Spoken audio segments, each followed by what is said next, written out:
Chers téléspectateurs, vous êtes toujours dans le Bœuf Bourguignon du 13 avril 2024. Et notre invité est toujours le professeur Charlemagne Messanga Nyamding. Je prononce bien, j'ai oublié un prénom, Pascal. Non, c'est très bien, oui. J'ai oublié Pascal. Oui. Voilà. Si je vous amène dans la tradition, en fait, je m'appelle Charlemagne Pascal Messanga Nyamding, Bonangongi. Ah, d'accord, bon, très bien. Et tout va toujours bien? Oui, ça va. Tout va toujours bien? Merci, très bien. Très bien. Et je vous remercie pour l'invitation. Oula, mon Dieu, Jésus, Marie-Joseph. Il est né de nouveau. Le Tchad, élection présidentielle dans quelques jours. Le dirigeant de la transition, Mahamad Idriss Déby, fils de qui vous connaissez, et l'ancien opposant devenu Premier ministre, Succès Masra, pourraient s'affronter, je dis même pourraient s'affronter, lors du scrutin présidentiel du 6 mai 2024. La présidentielle est en effet dans toutes les têtes, dont celui de Succès Masra, rentré d'exil, puis nommé Premier ministre en faveur d'un accord politique en 2023. Je continue s'il vous plaît. C'est contre lui qu'est dirigée la colère des syndicats aujourd'hui, contre Succès Masra, le Premier ministre. Le politologue Évariste Toldi dit de lui ceci. Il fait face à son premier test grandeur nature. Il va forcément y laisser des plumes, ce qui fait les affaires du pouvoir, donc les affaires de Mahamad Idriss Déby. D'autres disent ceci. Il n'y a pas si longtemps, Succès Masra manifestait aux côtés des protestataires qui ne le reconnaissent plus désormais. Ils ont des mots assez durs contre lui d'ailleurs et estiment qu'il a, je les cite, qu'il a renié toutes ses convictions. Certains vont même jusqu'à dire Masra n'est plus Masra. Question. Succès Masra n'a-t-il pas simplement choisi de jouer le rôle que la France-Afrique lui a attribué quand on sait qu'au lendemain de l'assassinat de Idriss Déby Etno, Emmanuel Macron, président français, s'était précipité en Djamena pour adouber Mahamad Idriss Déby. Est-ce que Succès Masra, qui était en exil quelque part, vous connaissez très bien comme moi, n'est pas rentré avec un agenda et est en train de jouer tout simplement un rôle et duper le peuple tchadien? Professeur Messanga Nyamding. Je pense que, du point de vue de la science politique, Monsieur Masra se prépare à prendre le pouvoir après Déby. Et vous savez, il y a deux pesanteurs qui influencent sa posture aujourd'hui. La première, ne pas rater le train de la démocratie, avoir une expérience cumulée. Il est jeune, comme le président Déby, il faut qu'il soit là. Il a 40 ans et le président Mahamad Déby en a 39. En a 39.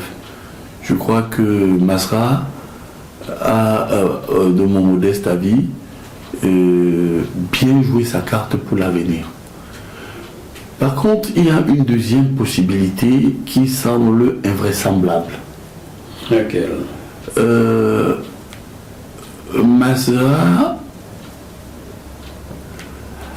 a joué le rôle plein pot du président Déby, parce que le nord et le sud sont divisés.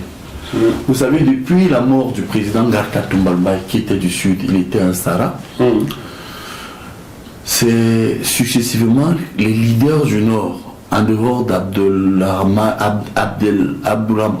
comment il s'appelle, le colonel Kabougé, qui a tenté de revenir vers le pouvoir, mais en réalité, le pouvoir a toujours été une segmentation fermée des originaires du Grand Nord. Or, avec l'avènement de Masra, il y a eu un jeu politique qui va incontestablement contribuer à légitimer le fils Déby, parce que le Grand Sud, qui croyait avoir trouvé son leader, va désormais se replier sur le fils Déby. Va vomir Masra, vous voulez dire? Oui, parce que en fait, c'est déjà le cas, hein? Parce qu'en réalité, tel que vous l'avez si bien présenté, mais vraiment avec beaucoup de magnificence, Monsieur Masra apparaît plus que jamais aujourd'hui comme un pouvoiriste sans âme, qui n'avait qu'un seul objectif, prendre le pouvoir. Donc je pense que ce jeu politique va jouer en faveur du fils, parce qu'en réalité, on le ressent déjà dans le Grand Sud, avec un nord complètement acquis à la cause de Mahamat Idriss Déby. Le Sud tend à dire que, quoi qu'on en dise, vaut mieux voter pour le fils Déby. Alors, pour vous, est-ce une stratégie de succès Masra ou un jeu politique, il obéit à un agenda venu de quelque part, sachant qui a installé Mahamat Déby? Vous suivez mon regard, n'est-ce pas? Très bien, oui, la France, oui. Très bien. Est-ce que c'est un jeu politique France-africain qui joue, ou bien c'est un calcul pour l'avenir? Bon, moi je crois que même s'il y a un grand toutou politique en embuscade qui est la France et qui veut préserver ses intérêts et qui souhaitait effectivement qu'il y ait la paix au Tchad, il y a aussi que, et ça c'est mon ultime conviction, les promesses politiques n'engagent que ceux qui veulent y croire. Parce que j'ai un peu sondé et discuté avec certains hauts responsables à partir de la France. Dans le compromis politique trouvé, ils ont dit à M. Déby, écoutez, vous allez faire un ou deux mandats, après vous passez la main à Masra. Or, là encore que les Tchadiens qui nous écoutent suivent bien cette émission, je crois que ça ne se fera pas. Masra est condamné à disparaître politiquement, mais tant mieux si ça peut apporter la paix au Tchad, parce que, vous voyez, jusque-là, nous analysons, c'est sur le seul prisme du pouvoir que nous analysons la chose politique généralement en Afrique, ce qui est une mauvaise chose. Il faut aussi analyser les faits politiques et sociaux sous le prisme de la préservation de la paix sociale.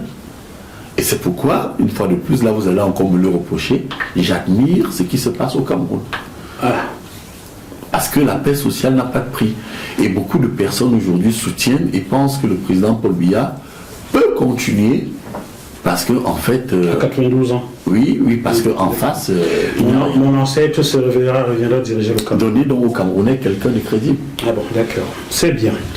Alors, M. Succès Masra, qui est donc appelé à disparaître, la légitimité de Mahamat Idriss Déby, comme cela plairait bien à quelqu'un au bord de la Seine ici en France. Nous sommes partis là pour 30 ans encore de Déby, non? Non, je crois qu'avec les mutations actuelles et l'émancipation politique des peuples africains, notamment tchadiens, je pense que les choses ne seront plus comme avant.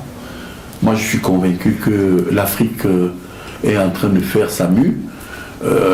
Quand vous voyez ce qui s'est passé à un moment donné en Occident, on coupait la tête au roi.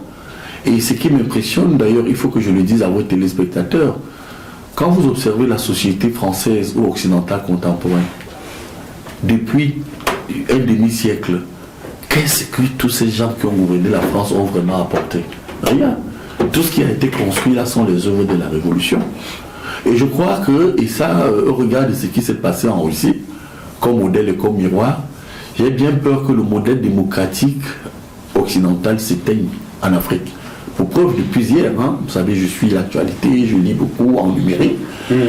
Au Mali, ils ont supprimé tous les partis politiques. Tout à fait. Et je pense que ça va se poursuivre ailleurs parce que il y a encore le fameux exemple sauvage, quand je dis exemple sauvage du Cameroun qui compte 300 partis. C'est de la folie, c'est de la sauvagerie. Chacun crée un parti. Vous vous rendez compte, M. Moifo? 300 partis politiques. Moi, je crois que tout ça nous sert de miroir et de métaphore à l'effet de reconnaître qu'au Tchad, effectivement, il y a une conscience politique qui fait qu'à terme, et je le pense sincèrement, les alternances politiques à la tête des États seront négociées. Seront négociées, c'est ce que je pense aussi. Et puis, il vaut mieux une bonne dictature,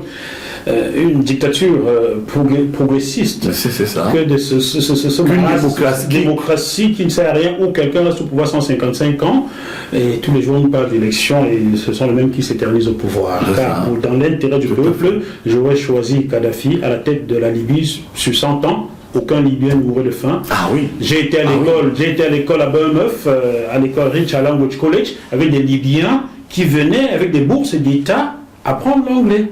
Personne ne mourait de faim, chacun était logé. Aujourd'hui, regardez à quoi ça ressemble. Donc, la démocratie modèle occidentale, shit. Bien. Et c'est pourquoi nous devons avoir le courage. Parce que les Camerounais, les Africains en général, sont devenus les spécialistes des réseaux sociaux où ils bavardent, où ils ne font rien, ils parlent plus qu'ils n'agissent, qu'aujourd'hui, il est temps de se mobiliser pour aller faire, de contribuer à la transformation de nos États sans pitié. Je vais vous donner une médaille à la fin de cette émission, car vous ne pouvez pas parler d'un pays autre sans parler du Cameroun. On parlait du Tchad, vous êtes au Cameroun, on parle du Gabon. Qu'est-ce qu'il adore le Cameroun, ce monsieur?